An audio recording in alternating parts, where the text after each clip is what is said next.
watching CI Living, at home in your community. Joining me now on the porch of the Schrock House is the president of the board of the Illinois Amish Heritage Center, Wilmer Otto. Wilmer, it's a pleasure to join you here in Amish country. It's great to have you here. I'm delighted to be conducting this interview on the front porch of my great-great-grandfather, Daniel Schrock, home he built in 1890. And this was the very first home rebuilt here at the Illinois Amish Heritage Center. Correct. We finished the restoration of this home about 3 years ago, and now we're moving on with other projects to develop our campus more completely. Yes, we've seen the Mose Yoder home, the schoolhouse. We saw the plot where they're getting ready to reconstruct the barn. Let's talk about the future of the Illinois Amish Heritage Center, because there are big things coming down the road for you guys. Really, there are. The barn, when it's finished, will look like this, and we will have livestock and daily activities in the barn. Visitors to our center will see what it's like to feed a baby calf and maybe hold a newborn chick and maybe even help milk a goat. So it will be a very lively, active place when we get our barn. And earlier when we saw kind of the plot of where the dirt, of where this barn is going to be reconstructed, it's nice to see a visual here of what it's actually going to look like down the road. That's not all, though, in the works for you guys here. You've also got big plans. We will be building a 10,000 square foot museum in the center of our campus. It will tell the story of the Amish people going back to 1525 in Switzerland, and then trace the story across North America, Pennsylvania, Ohio, and then Illinois.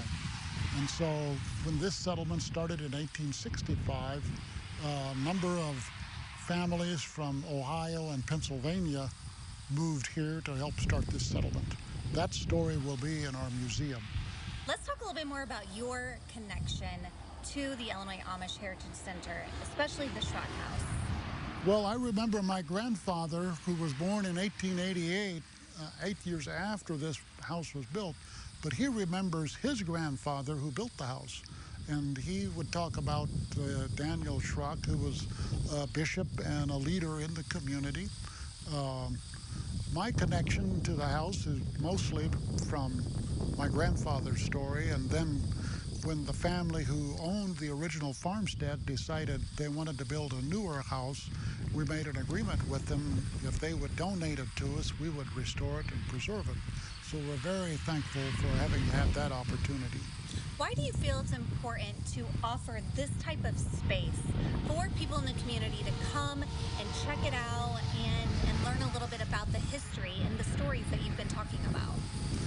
We have so many people visiting here, something between 300,000 and 500,000 visitors a year come to Arthur.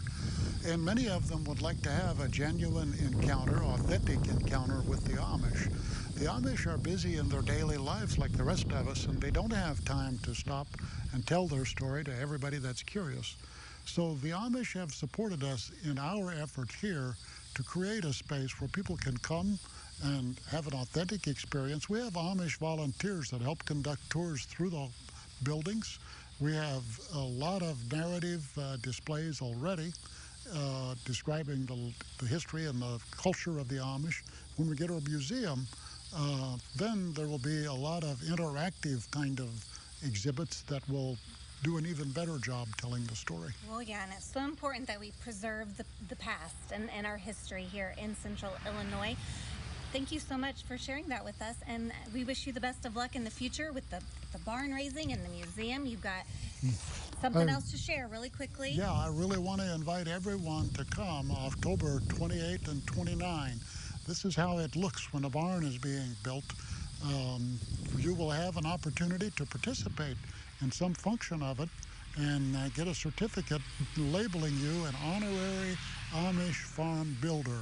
Oh, we have fun. set that up so you can come and go home with a photo and a certificate of yourself building a barn. Are the suspenders and hat optional? Those are optional. Okay. What is not optional is we will absolutely comply with OSHA requirements. You will be wearing a hard hat when you're out working on the barn, but you will have a lot of fun and meet some very interesting people. Well, very good. Thank you so much. We appreciate it. Thank you for having us. You're welcome. If you want to learn a little bit more about the barn raising, maybe you want to come and participate and be a part of the history making here at the Illinois Amish Heritage Center. We'll have all of those details at CILiving.tv.